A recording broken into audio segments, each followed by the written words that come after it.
Welcome to the final regular season edition of our prep football video preview. I'm sports editor Gabe Wisnett, joined by Rich Walker, Philip Gardner. Hard to believe we're winding down the regular season. Seems like just yesterday we were gearing up for the start of the season, but time is now. Teams are just kind of gearing up for the playoffs and seeing if they can make that final push. First question I have is, a lot of good rivalry games this week. Cherryville, Bessemer City, Ashbrook, Huss, Crest, South Point, Lincoln, North Lincoln. What, in your opinion, is one of the best or the best rivalry, in your opinion, in this area? Let's start with you, Rich. For this week, I'd say Ashbrook Huss. I mean, it's lost some of its luster with Forestry coming in and taking kids from both schools, but the thing that I've always enjoyed about it is, unlike some of the rivalries where there kind of seems to be an edge of hatred, there seems to be a great deal of respect.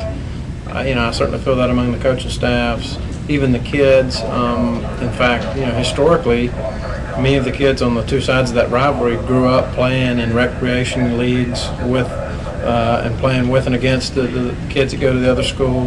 We certainly see that in this county in the middle school ranks. I mean, the kids are going to Greer or Holbrook or York Chester or Southwest, and they enjoy the competition between the two schools. And also it's real fascinating how those two teams all these years have kind of maintained a real competitiveness in them. I mean, sure, there's going to be times for Ashbrook or Huss will kind of take the lead or win 2 or 3 games in a row, but it typically is a real competitive, real exciting football game.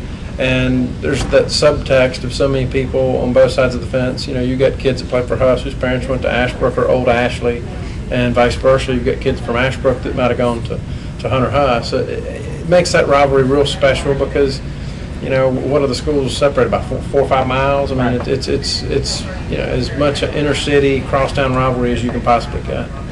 I love the Ashbrook-Huss rivalry. I've been a part of it for 8 years now. But another rivalry that I've really enjoyed is Cherryville-Bessemer City.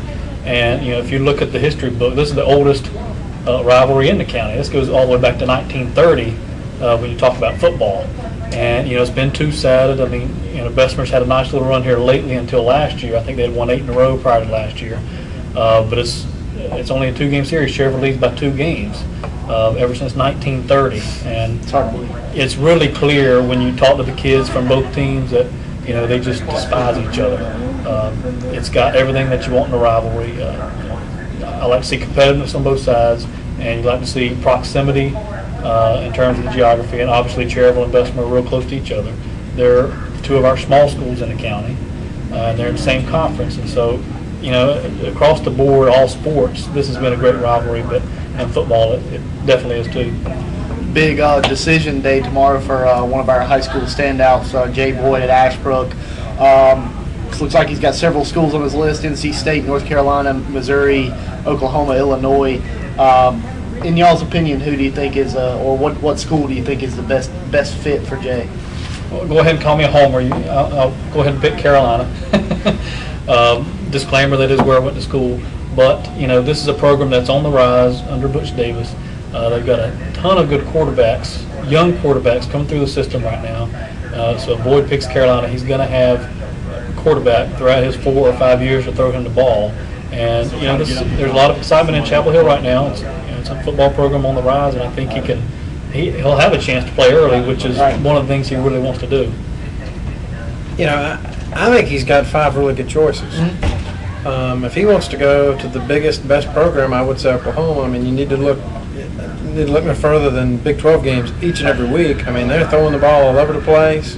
But, I think that's a hard question to answer because you can look at each of the schools he's choosing, and for his talents as a return man and as a receiver and as an occasional, reverse pitch man and offense, I mean, all those 5 schools have shown that they'll put a player of his talents to good use.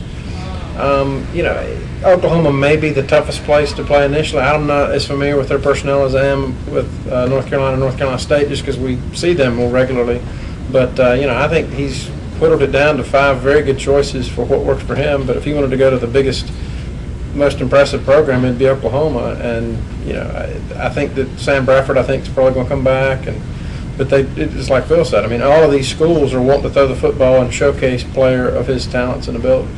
And just as a heads up, there will be live video feed of Jay Boyd's announcement tomorrow at www.gastongazette.com. Phil will be there live blogging. We'll have full coverage of Jay Boyd's decision right around 11:30 tomorrow morning.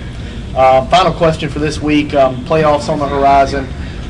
What is one thing maybe that you would like to see done to the playoff system to maybe make it a little better or to tweak it a little bit?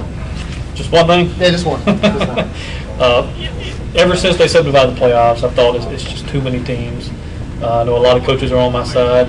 Obviously, the state likes what they're doing with 8 state champions, but I think it's too watered down.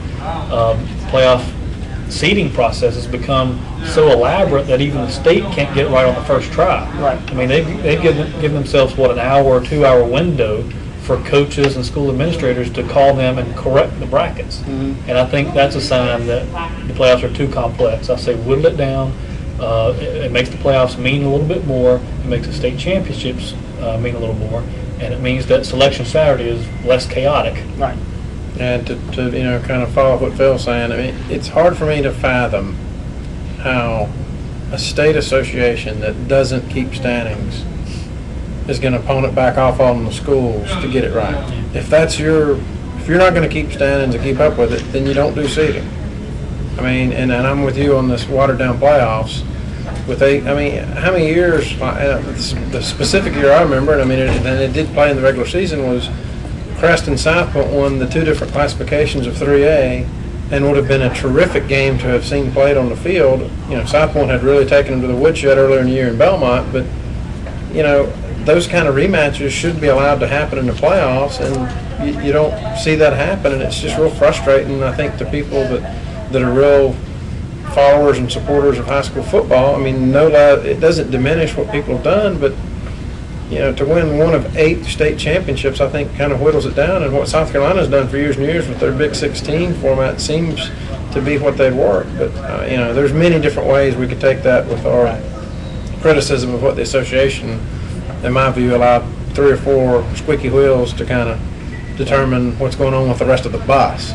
I mean, not a car. I mean, and because most people I thought were generally pretty pleased with the way the playoffs were going before all the switches and changes. And as Phil said, I mean, now every year on Selection Saturday, it's utter chaos each and every year because the state kind of throws their hands up like, well, we're trying to get it right. Well, either keep standings or don't seed the teams. It seems to me rather self-evident. Good points by both of you. And next week we'll be talking all about the playoffs. So tune in, and that'll wrap it up. And we'll see you next week.